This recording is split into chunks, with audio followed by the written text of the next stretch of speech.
रुको, कौन हो तुम?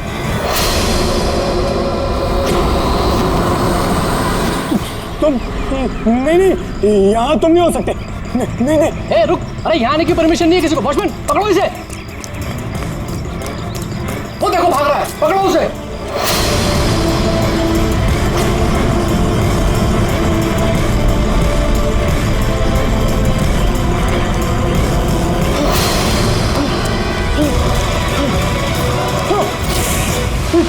तुम यहाँ भी नहीं, तुम यहाँ नहीं हो सकते। नहीं।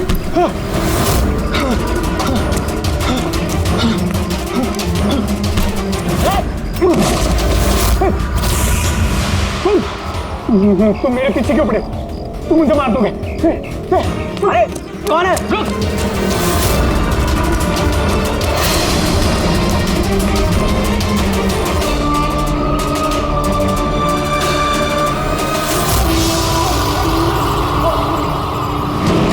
परेश, तुम कहाँ हो? मैं तुम्हारी मदद करने आया हूँ। देखो, डरो नहीं, सामने आओ। मैं तुम्हें उससे बचा लूंगा। कुछ नहीं कर पाएगा वो तुम्हारा। सामने आओ परेश।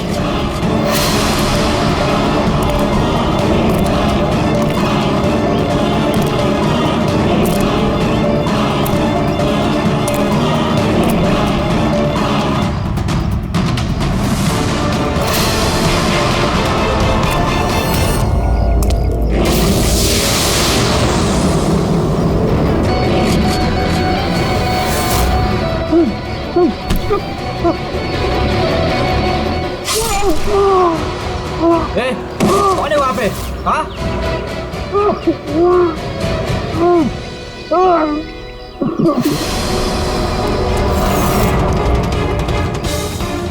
अरे क्या हुआ ये सब? अरे किसने किया? बोलो, बताओ। ठीक तो हो तुम? अरे बताओ किसने किया ये सब? इंस्पेक्टर दा।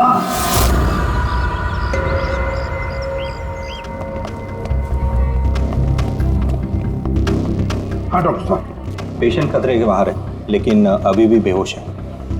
कौन है, कुछ पता चला? हाँ, इसका नाम परेश है, लेकिन अभी तक बेहोश है। होश में आने के बाद आप लोग मिल सकते हैं। ठीक है डॉक्टर साहब, थैंक यू। वैसे आपने हमें क्यों बुलाया? इनके कारण। इनका कहना है कि हमला करने वाला आप ही की टीम का है। What? क्या बकवास कर रहे हैं आप? सीआईडी का काम होता है आम आदमी को मुजरिमों से बचाना, हमला करना नहीं, समझा? सब सच बकवास ही लगता है, लेकिन ये बकवास नहीं है, क्योंकि पीड़ित ने खुद मुझसे कहा है। क्या बताया उसने? किसने हमला किया उस पर, बताओ। दया। What? क्या बोल क्या रहे हो? मैंने उसमें हमला किया? हाँ, उसने मुझसे यही कहा है कि आपने ही उस पर हमला किया है और आप उसे जान से मारना चाहते हो। क्या? मैं उसकी जान लेना चाहता हूँ? हाँ सर, मुझे लगता है कि आपको दया को अरेस्ट कर लेना चाहिए। हमें हमारा काम बताने की जरूरत नहीं है, समझा? मुझे पता था कि आप अपने कलीग का ही साथ देंगे। देखा, चोर चोर मौसेरे भाई। ज्यादा जज मत बन, समझा? और तुम्हारी सर्टिफिकेट की जरूरत नहीं है हमें। परेश को कैसे जानते हो तुम? मैं उसे नहीं जानता सर। तो फिर? सर, ये हमारी कंस्ट्रक्शन साइट पर हमें मिला था। हमें देखकर ऐसे बिहेव कर रहा था कि जैसे इसने कोई भूत देख लिया हो, और फिर एकदम से अंदर भाग गया। और थोड़ी देर बाद इसकी चीख हमें सुनाई। जब हम वहां पहुंचे तो वो बुरी तरह जख्मी हालत में पड़ा था, और उसने उसी हालत में हमें बताया कि उस पर हमला दया ने किया है। मैं एक समय पे दो जगह पे नहीं हो सकता। मैं सुबह से ब्यूरो में था। तसल्ली के लिए तुम वो सीसीटीवी फुटेज देख सकते हो, समझे? लेकिन फिर उसने आपका नाम क्यों लिया? एक काम कीजिए, अब जाइए यहाँ से, जाइए। बहुत बोल दिया। Thank you very much doctor साहब। समझ में नहीं आ रहा गया, जब तुम ब्यूरो में ही थे तो फिर परेश ने ऐसे क्यों कहा कि दया ने उस पर हमला किया?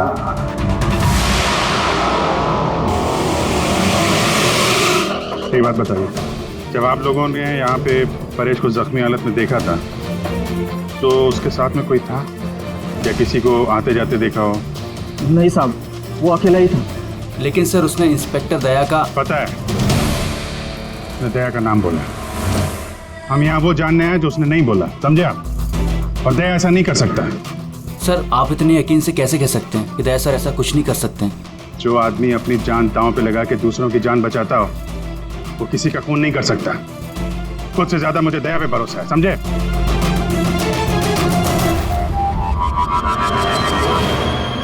आसपास चेक करते हैं, शायद कोई सबूत मिल जाए।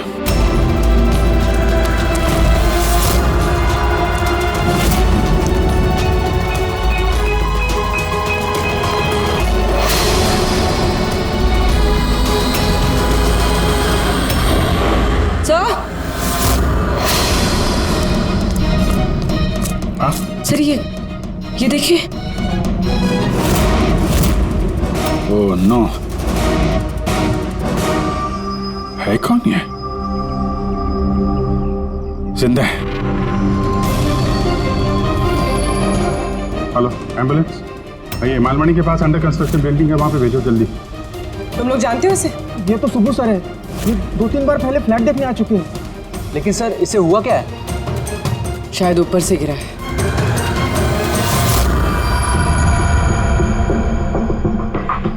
ऊपर से गिरा है या फिर गिराया गया है? पेशेंट की कंडीशन स्टेबल है, ये बहुत जल्द होश में आ जाएगी। गुड।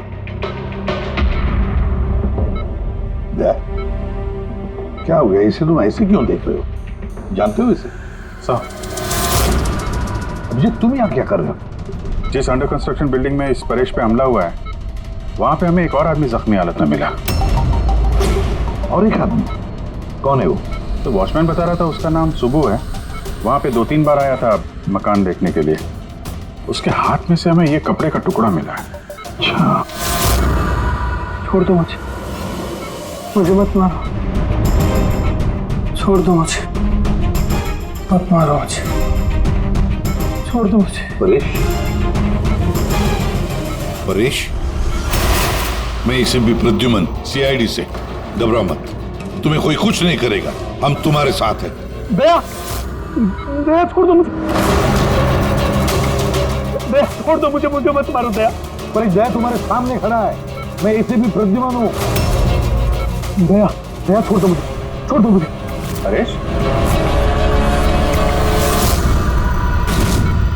दया, दया तुम जाओ, दया तुम क्या चाहते हो मुझसे?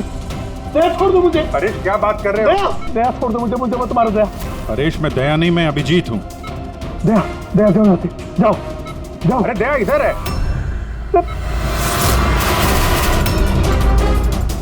दया छोड़ दो मुझे, मुझे मत मार दो।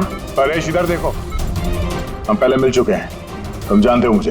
दया छोड़ दो मुझे, मुझे मत मारो। तुम सब दया, मुझे मत मारो। डॉक्टर, दया छोड़ दो मुझे, डॉक्टर, दया छोड़ दो मुझे, मार दया। डॉक्टर साहब देखिए ना, क्या हो गया इसको? दया छोड़ दो मुझे, मुझे एक मिनट, सब दया, सब दया, कुछ नहीं होगा तुम्हें, कुछ कर दो, एक मिनट। सब दया हो तुम,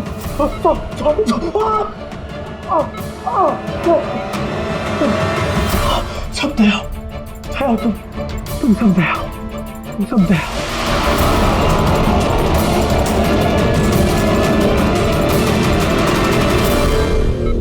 ये चक्कर है क्या? और हर किसी के चेहरे में उसे मेरा चेहरा नजर आता है। हाँ वही तो, इसलिए जब उसने उस आर्किटेक्ट को, उसके असिस्टेंट को, उस वॉचमैन को देखा तो ऐसे बर्ताव करने लगा जैसे उसने भूत देखा है। और उसके दिमाग का भूत दया तुम हो, तुम।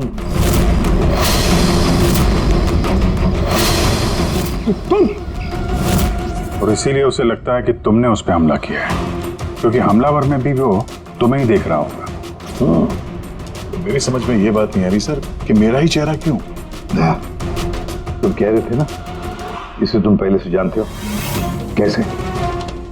सर लगभग 15 साल पहले मैंने इसे गिरफ्तार किया था सर। हाँ, और 2 साल पहले ये जेल से छूट गया, और पिछले 2 साल में अलग अलग केस में मैंने इसे 2 बार अरेस्ट किया सर। अभी ये परेश पुराना मेहमान है दया का। और परेश पे हमला किया किसने और क्यों?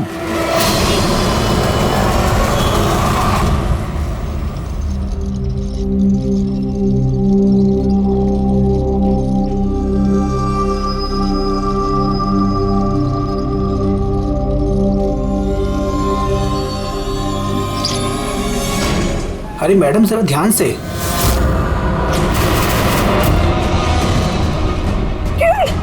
कौन किरण? मैं कोई किरण नहीं हूँ।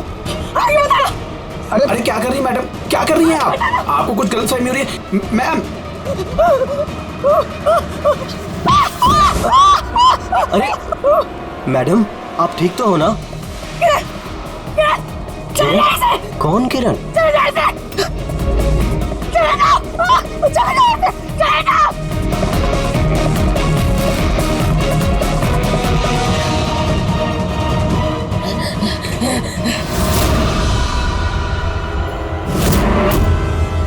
क्यों सुबह, कैसी तबीयत है तुम्हारी? सर पैर की हड्डी टूट गई है और बाकी इधर उधर थोड़ी सी चोटें लगी हैं।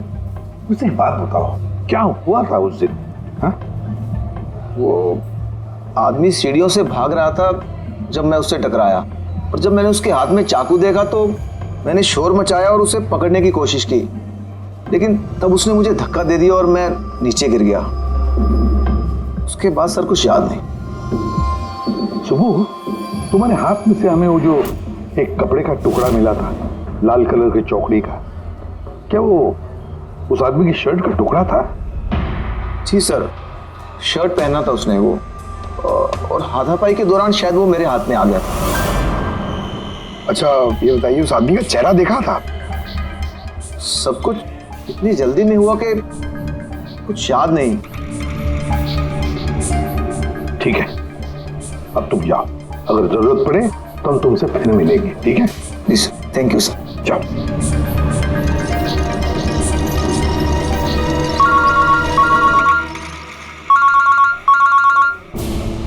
आद्या,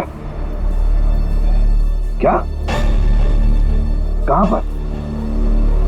अच्छा ठीक है, मैं अभिजीत और पूरी को भेजता हूं उधर। हाँ हाँ, अभी अभी। यस। क्या हुआ सर? मैं बता रहा था कि किसी सुपरमार्केट में एक औरत आसपास के सभी लोगों पर हमला कर रही थी और हर एक को किरण किरण किरण नाम से पुकार रही थी। देखिए मैडम, हम लोग सीआईडी से हैं, आपकी मदद करने के लिए आए हैं, ठीक है? ये चाकू हमें दीजिए। देखिए मैडम, मैं किरण नहीं हूँ, मैं इंस्पेक्टर अभिजीत हूँ। मैं तुम्हें भी जान से मार दूंगी, मैं नहीं छोड़ूंगी। आप प्लीज नहीं छोड़ूंगी। चाकू रखिए। तुम भी किरण हो, मैं बोल। क्या हुआ? सॉरी। Oh no. अरे क्या हो गया? ये औरत गिर कैसे गई? क्या हुआ? हटिए, आजा। एक्सक्यूज मी, हटिए, पीछे हटिए। एक मिनट पीछे आइए। हुआ क्या है इसको? मैडम सुनिए। क्या हुआ इसे? मैडम, सर ये तो मर चुकी है। क्या? इसके शरीर में टेट्राकोटॉक्सिन या ब्यूरारे नाम का जहर इंजेक्ट किया गया था, जिसकी एक बूंद भी जानलेवा हो सकती है। मगर ये जहर तो हमारे देश में आसानी से नहीं मिलता ना? सिर्फ उसे ही मिलता है जो बड़ा रिसर्च कर रहा हो। तो भगदड़ में किसी ने वो पॉइजन इसे इंजेक्ट कर दिया। मगर एक काम करो, इस हादसे के वक्त का जो सीसीटीवी फुटेज है ना, वो अच्छी तरह से चेक करो। खूनी की तस्वीर उसी में मिलेगी। सर। और सर, इस परेश का क्या? इसे हर जगह मैं ही क्यों दिखता हूँ? सालू के साहब, मुझे तो ये केमिकल की बहुत बड़ी गड़बड़ लग रही है। ठीक है रफरेडी, बस ये वाकई किसी खास केमिकल की वजह से, क्योंकि मुझे इसके और परेश के दिमाग में एक अलग किस्म का केमिकल मिला है।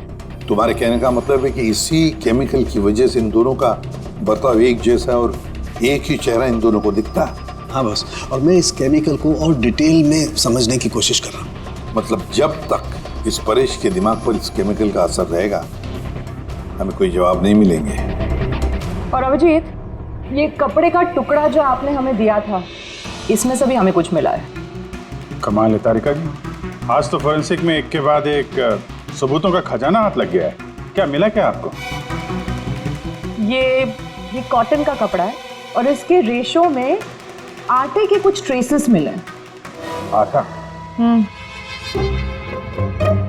सिर्फ आटा? सिर्फ आटा। हाँ वाकई खजाना तो हाथ लगा है। आटा। सर ये फोटोग्राफ है सर। ये जितने भी लोग हैं इनमें से किसी ने उन्हें पॉइजन का इंजेक्शन दिया सर। अब और एक काम करो, ये जितने सारे लोग हैं ना, इन सब की मूवमेंट ट्रैक करो शॉपिंग मॉल में। खून होने से पहले ये लोग कहाँ थे, कहाँ से आए, क्या क्या कर रहे थे, और खून होने के बाद में देखो ये लोग कहाँ कहाँ गए। ओके?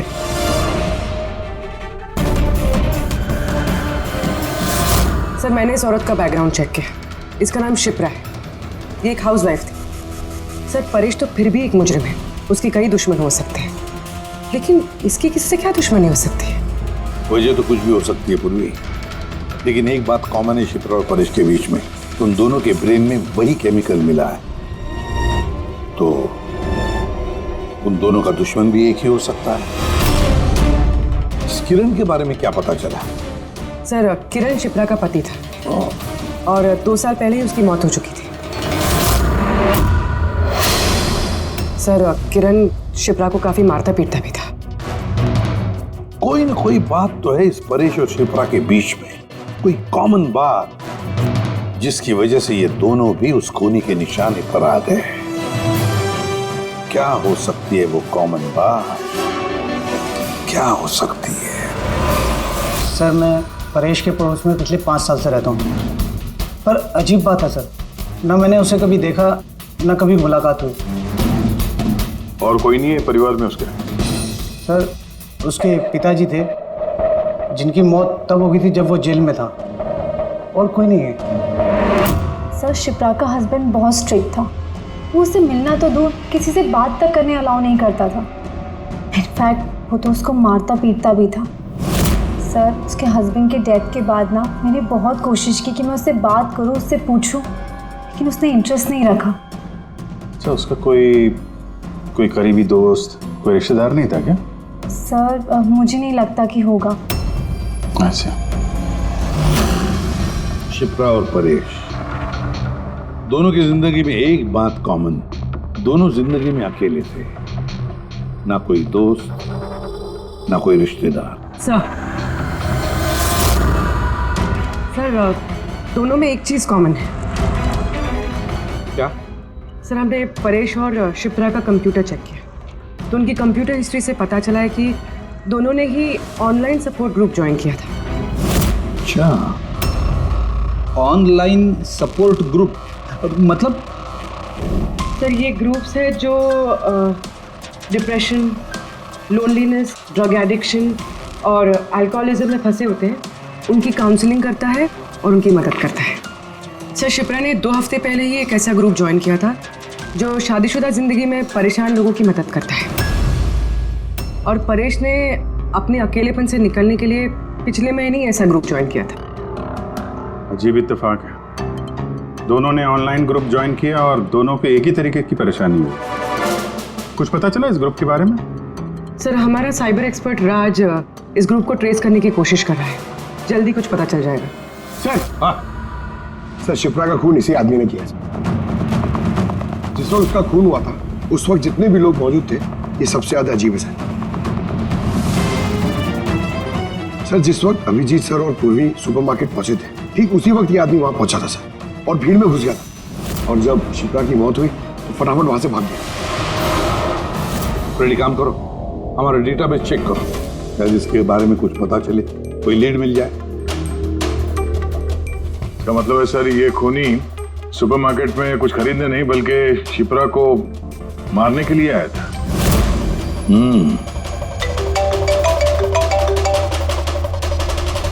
हाँ राज,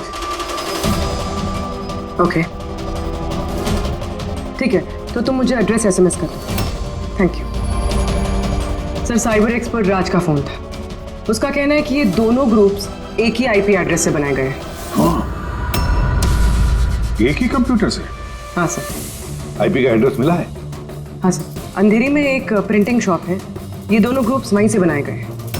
बस, तो फिर अभिजीत, तुम और पूर्वी जाओ वहां पर और देखो कौन है इस सबके पीछे और उसका क्या कनेक्शन है।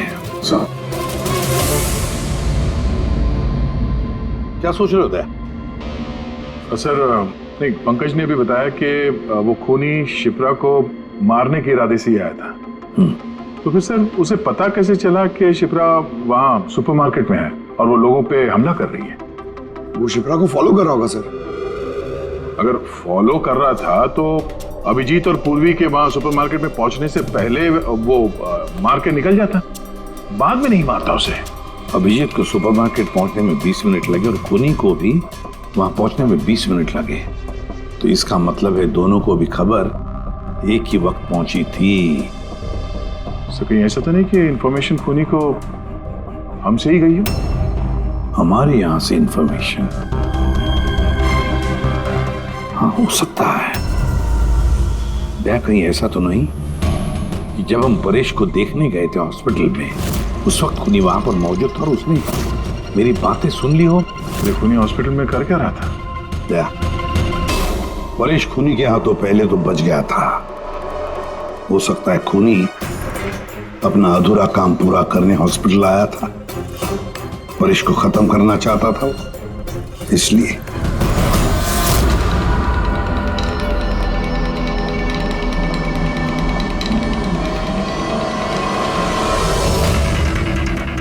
डॉक्टर साहब, क्या आपने इस आदमी को देखा है?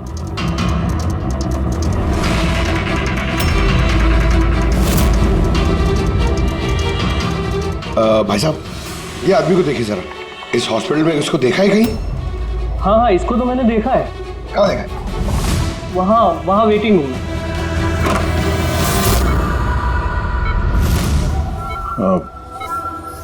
यहाँ कोई आया था क्या? नहीं सर, यहाँ कोई नहीं आया। ठीक। हाँ दे सर, परेश तो ठीक है पर वो खूनी अभी तक दिखा नहीं।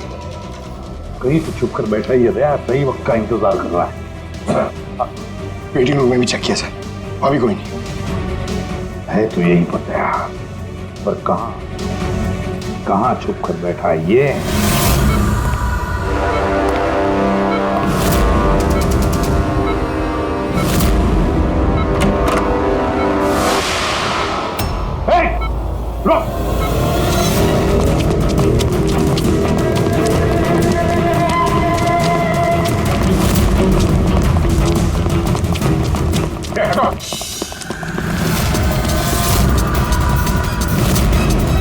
कहाँ भागोगे? रुक!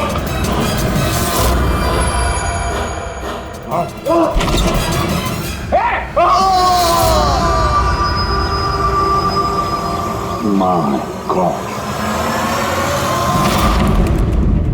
हाँ भाई, क्या मिला? सर, ये दोनों साइड डिलीट किए जा चुके हैं, अब वो ऑपरेशनल नहीं है। मतलब अपराधी ने सबूत मिटा दिया? जी सर, पर सर कुछ इंटरेस्टिंग चीजें मेरे हाथ लगी है। क्या? ये देखिए सर, इसी आईपी एड्रेस से, इसी कंप्यूटर से उस तरीके के 6 और ऑनलाइन सपोर्ट ग्रुप बनाए गए हैं। तो लोगों को फंसाने के लिए ऐसे कई ग्रुप बनाए गए हैं? बिल्कुल सर। सर, बाकी ग्रुप डिटेल में चेक कर लेता हूँ। मतलब सर, परेश और शिप्रा के अलावा और भी कई लोग हैं जिन्हें इन लोगों ने फंसाया है। मगर सर, मकसद क्या हो सकता है इस तरह से साइट बना के लोगों को टारगेट करने का? वही केमिकल से रिलेटेड कुछ होगा। ये कुछ मिला रजिस्टर में? हाँ सर। सर, पिछले 3 महीनों में 85 लोगों ने एक कंप्यूटर यूज़ किया। सबकी डिटेल्स चेक करनी पड़ेगी। ठीक है सर, ये देखिए, 6 में से 5 ग्रुप डिलीट किए जा चुके हैं, लेकिन अभी भी एक सपोर्ट ग्रुप एक्टिव है और अभी भी उसे कोई ऑपरेट कर रहा है। Enhancing the life of lonely people, मतलब साफ है, ग्रुप बनाया जाता है, तना लोगों को फंसाया जाता है और बाद में ग्रुप डिलीट। तो अब उन्हें एक और शिकार की जरूरत है। एक आइडिया है पूरी? कुछ पता चला इस आदमी के बारे में? फिलहाल तो कुछ नहीं। वॉलेट के अलावा इसके पास कुछ भी नहीं मिला है, मोबाइल फोन तक नहीं। तो हमारे पास कोई सुराग नहीं है। दया, ये केस दिखता उतना सिंपल नहीं है, बहुत बड़ा षड्यंत्र है ही है। कई सारे लोग इसमें इन्वॉल्व हैं। ये तो इस खेल का मोहरा लग रहा है सर, वो भी भाड़े का। और इस केस का मास्टरमाइंड अभी भी आजाद घूम रहा है, अपने नए शिकार की तलाश में होगा। जल्द से जल्द ढूंढना होगा सर इसे। हाँ पंकज, आराम से। बस खड़े। ये क्या ही था उनके? सर, आप ये क्या खेल खेल रहे हैं पंकज के साथ? नहीं, ये कोई खेल नहीं है। बस मैंने बताया था ना, ये केस बहुत ही पेचीदा है, बड़ा कॉम्प्लेक्स है। याद है ना, मैंने बताया था उस परेश के और उस शिप्रा के दिमाग में मुझे एक अलग तरीके का केमिकल मिला था। हाँ, मैंने उस केमिकल को रिप्लिकेट किया और इस पंकज के शरीर में इंजेक्ट कर दिया। व्हाट? तू पागल हो गया फारूक है? अगर इसे कुछ हो गया तो? अरे कुछ नहीं होगा यार, बिलीव मी, मैं पागल हूं क्या?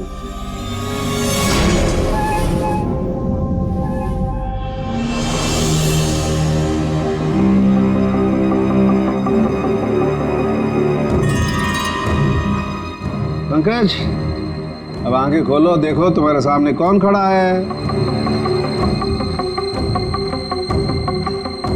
तो फ्रेडी सर है। ग्रेट, ये फ्रेडी सर है ना। अब इस तरफ देखो पंकज, यहाँ कौन खड़ा है?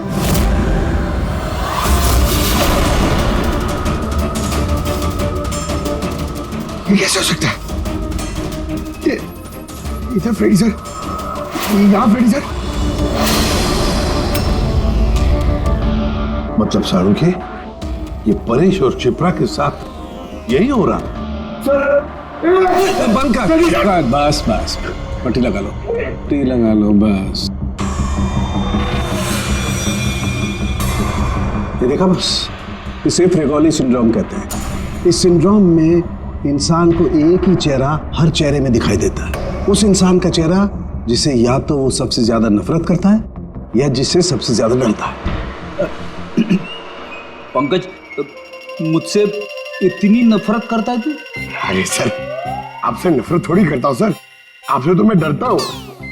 पंकज को मैंने इस केमिकल का बहुत थोड़ा सा डोज दिया, इसीलिए इस पर वैसा असर नहीं हुआ जैसा शिप्रा पर और परेश पर हुआ था।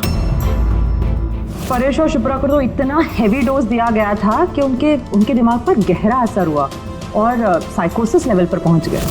इसलिए दोनों ऐसा रिएक्ट कर रहे थे जैसे सामने भूत दिख गया हो।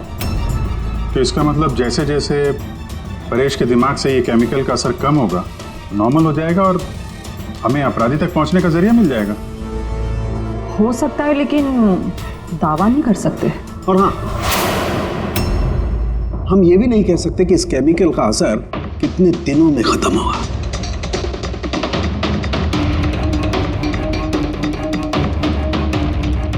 अगर हम परेश के ठीक होने का इंतजार करेंगे तो बहुत देर हो जाएगी। हमें कोई और तरीका ढूंढना होगा, कोई और तरीका। हाँ पूर्वी। सर, मैंने वो ऑनलाइन ग्रुप पे रजिस्टर कर लिया और डिटेल्स भी एकदम परेश और शिप्रा की तरह थी। नो फ्रेंड्स, नो फैमिली, एकदम अकेले। उन लोगों को ऐसे लोगों की तलाश है। ये तुम्हारा ट्रैकर, इससे पता चलता रहेगा तुम्हारे मोमेंट के बारे में। और ये तुम्हारा कैमरा। हमारे पास सिर्फ ये वॉलेट है सर, उस आदमी की पहचान और असलियत जानने के लिए, और ये कुछ चीजें मिली है साथ में। पेट्रोल पंप का बिल, ये होटल का मैच बॉक्स, खरीदा हुआ मैच बॉक्स, तो ये नंबर किसका? ये सेल फोन लगता है किसी? सर हम इस पेट्रोल पंप पे गए थे, वहां से पता चला सर ये आदमी महीने में 2-3 बार वहां पे आता है। और सीसीटीवी फुटेज में हमने देखा कि वो अपने बाइक पे हर बार अलग अलग नंबर प्लेट लगा के आता है। हाँ, और पेमेंट कैश में करता है। और सर ये मैच बॉक्स जिस होटल का है वहाँ पे भी हमने पूछताछ की। वो आदमी महीने में 5-6 दफ़ा खाना खाने आता है और पेमेंट भी कैश से करता है। सर ये नंबर के बारे में आप पूछ रहे थे सर, ये बार में एक लड़की है जो काम करती है, उसका है। वो कह रही थी कि उस आदमी का नाम अशोक है और 1-2 बार उनसे बात हुई है, फिर वो गायब हो गया सर। मतलब हमारे पास इस अशोक के बारे में सिर्फ इतनी इंफॉर्मेशन है। एक काम करते हैं, ये सारी जो लोकेशंस है ना, पेट्रोल पंप, बार और ये होटल, देखते हैं कहाँ कहाँ पर है। जरा मैप देखो।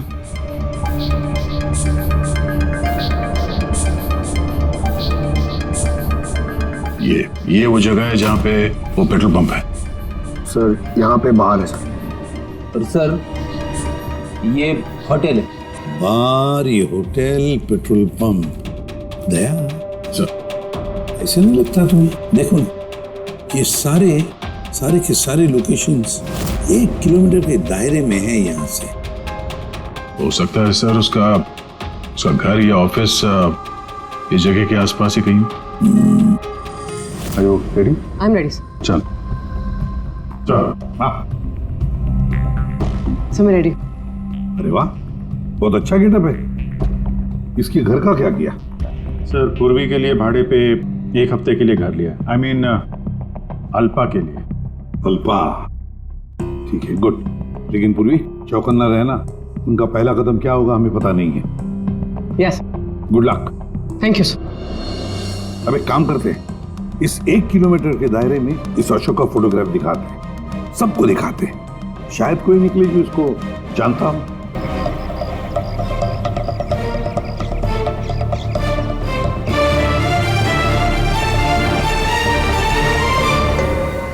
पूर्वी। हाँ सर। चौकन्ना रहना। सर यहाँ पे तो सब ठीक है।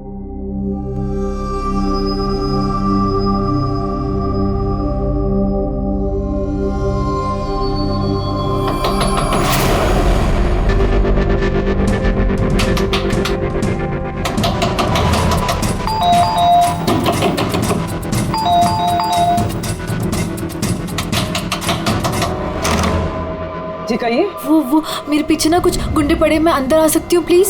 1 मिनट।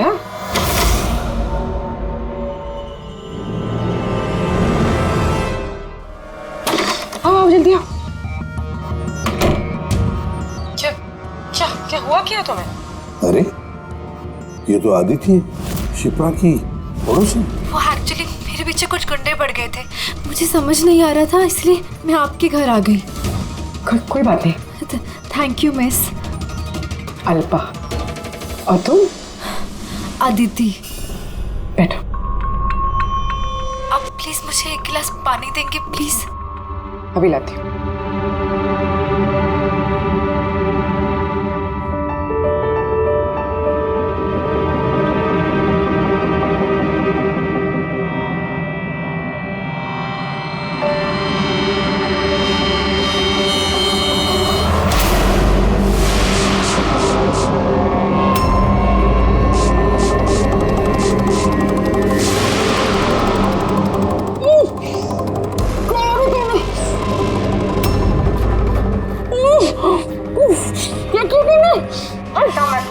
कुछ ऐसा नहीं किया, ज्यादा दर्द नहीं दूंगी तुझे मैं। पूर्वी,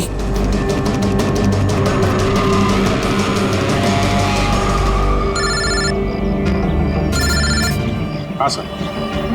क्या शिप्रा की पड़ोसन अदिति? सर मैं फौरन वहां पहुंचता हूं। नहीं सर, अब अशोक का भी पता नहीं चला। ये सर। सब कुछ प्लान के मुताबिक तो चल रहा है। अब देखते ही आदित्य पूर्वी को कहां लेकर जा रही है। अरे ये क्या, ट्रैकर एक ही जगह पे, वो भी नहीं हो रहा। कहीं ऐसा तो नहीं उन लोगों को ट्रैकर के बारे में पता चला हो, निकाल कर फेंक दिया हो। माय गॉड, अब तक पहुंचेंगे कैसे इन सब तक?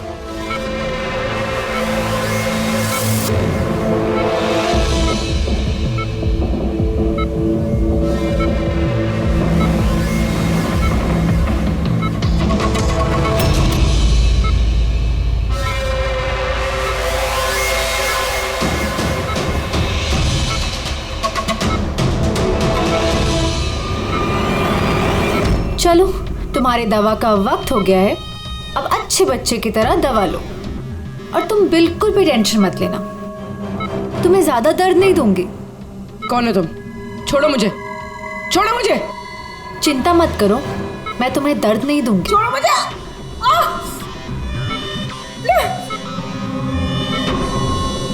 मैंने तुम्हें मना किया था ना कि कुछ दिनों के लिए हम किसी नए लोगों को नहीं लाएंगे, क्योंकि सीआईडी वाले हमें पागलों की तरह ढूंढ रहे हैं। हमारी कोई भी लापरवाही हमें बहुत महंगी पड़ सकती है। सर अदिति का घर बंद था, दरवाजा तोड़ के हम लोग अंदर भी घुसे पर कुछ हाथ नहीं लगा सर। इस अशोक का भी कुछ पता नहीं चल रहा है। सर ऐसा लग रहा है हमारे लिए सारे रास्ते बंद हो गए। नहीं फ्रेडी, हमारे लिए कोई रास्ता बंद नहीं होता, हम सीआईडी वाले रास्ता बनाते हैं। सर वो लोग कहीं पूर्वी को केमिकल इंजेक्शन ना दे दे। नहीं, कुछ नहीं करेंगे वो लोग, पूरी को कुछ नहीं होगा। कोई तो बात हम मिस कर रहे हैं, कोई तो बात है जो हमसे छूट रही है, पर क्या क्या हो सकती है वो बात? सर वो कपड़े का टुकड़ा जो हमें सुबह के हाथ में मिला था? उसके रेशे में आटा मिला था हमें। हाँ सर, आटा। जब मैं अशोक के बारे में रोड पे लोगों से पूछ रहा था, हाँ, तो वहां पे मैंने एक आटा की चक्की देखी थी और उसके पीछे एक पुरानी बिल्डिंग भी है। तो फिर जरूर वो आदमी जिसने परेश पर हमला किया उस आटे की चक्की के आसपास ही रहता होगा, इसीलिए तो उसकी शर्ट पर आटा आ गया। तो ये भी तो हो सकता है कि परेश पे हमला करने वाला अशोक ही हो। सर वो कपड़े का टुकड़ा भी अशोक का ही हो सकता है। ये भी हो सकता है कि परेश पे हमला करने वाला और ये अशोक दोनों एक गैंग के लिए काम करते हो और वो गैंग आटे के चक्की के आसपास होगा। सबके सब आटे के चक्की के आसपास ही हो गया अभिजीत, और पूर्वी को भी उस चक्की के आसपास ही रखा होगा।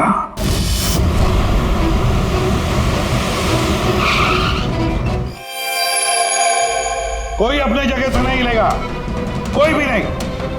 पूर्वी कहाँ है? अदिति, पूर्वी कहाँ है?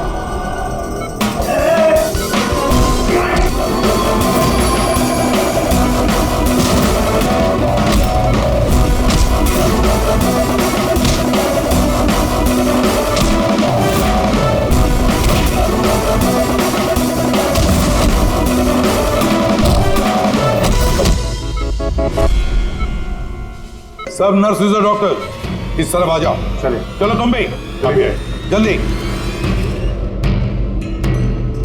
डॉक्टर आदिति, पूर्वी कहाँ है? पूर्वी कहाँ है?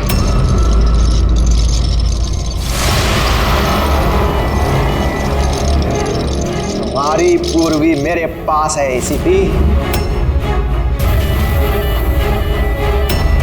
सुंबू तुम?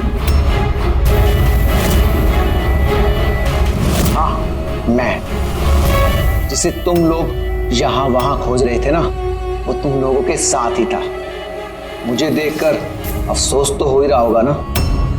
मुझे पता था सीआईडी कोई भी काम अधूरा नहीं छोड़ेगी, इसलिए मैं अपना हर कदम फूंक फूंक कर रख रहा था। लेकिन इस अदिति की बेवकूफी की वजह से सब गड़बड़ हो गया और मुझे फंसाने के लिए तुमने अपने इस ऑफिसर को मेरे पास भेज दिया। लेकिन अब ये मेरे जाल में फंस चुकी है और मुझे यही यहां से बाहर निकालेगी। तुम्हें क्या लगता है पूर्वी की आड़ लेकर तुम हमसे बच जाओगे? नहीं, लगता नहीं है, ऐसा ही होगा।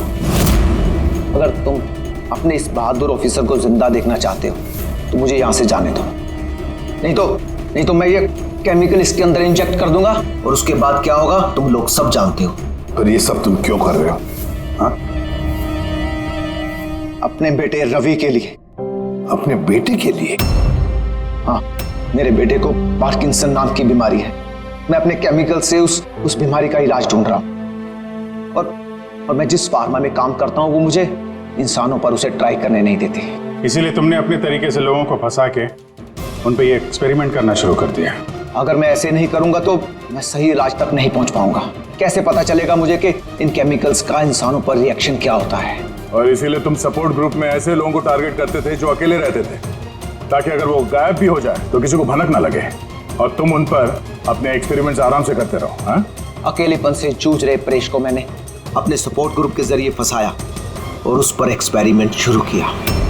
लेकिन इन सबकी गलती की वजह से वो यहाँ से भाग निकला और तुम लोगों के हाथ लग गया। नहीं तो मेरा प्लान कभी फेल नहीं होता। तभी तुम उसकी जान के पीछे पड़े हुए थे। मैं तो उसे अंडर कंस्ट्रक्शन बिल्डिंग में ही मार डालता, लेकिन वो आर्किटेक्ट बीच में आ गया। वहां तुम भी तो जख्मी हालत में मिले थे, ये क्या चक्कर? परेश को जैसे ही मैंने चाकू मारा मुझे लोगों की आवाज आई और मैं वहां से भागना चाहा और हड़बड़ी में तुम्हारा पैर फिसल गया और तुम सीधे नीचे गिर गए। मैं तो वहां से भी भाग जाता, लेकिन मेरे टूटे हुए पैर की वजह से मैं भाग नहीं पाया। और इसीलिए तुमने विक्टिम होने का ढोंग किया ताकि तुम सेफ भी रहो और किसी को तुम पे शक भी ना हो। और तभी तुम लोगों की नजर मुझ पर पड़ी। और शिप्रा का क्या? उसे तो तुमने किडनैप नहीं किया था, वो तो सुपरमार्केट में घूम रही थी। सपोर्ट ग्रुप में से अदिति ने शिप्रा को चुना और हमने डिसाइड किया कि हम उसे किडनैप नहीं करेंगे और चुपचाप ये ड्रग देते रहेंगे। खिलाड़ी तो तुम शातिर हो और थोड़े कच्चे हो, नहीं तो हमारे लिए सबूत नहीं छोड़ते तुम। याद है ना तुम्हारा वो शर्ट, उसका एक टुकड़ा, कपड़े का टुकड़ा, उस पर जो आटा लगा था ना, बस उसी के जरिए हम तुम तक पहुंच गए।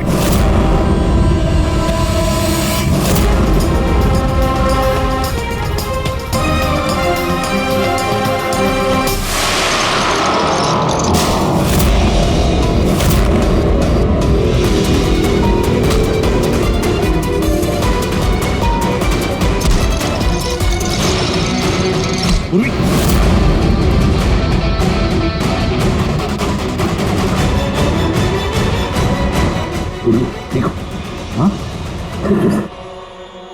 क्या किया तुमने सुबह? कभी सोचा है? हाँ? अपने बेटे को बचाने के लिए तुमने न जाने कितने लोगों की जान दांव पर लगा दी, पर यह नहीं सोचा ना कि सही क्या है, गलत क्या है। तुम्हारे बेटे को तो हम अच्छी से अच्छी ट्रीटमेंट दिलवाएंगे, मगर तुम्हें जेल की सलाखों के पीछे बिठा देंगे। शायद फांसी का ऑर्डर भी आ जाएगा तब तक।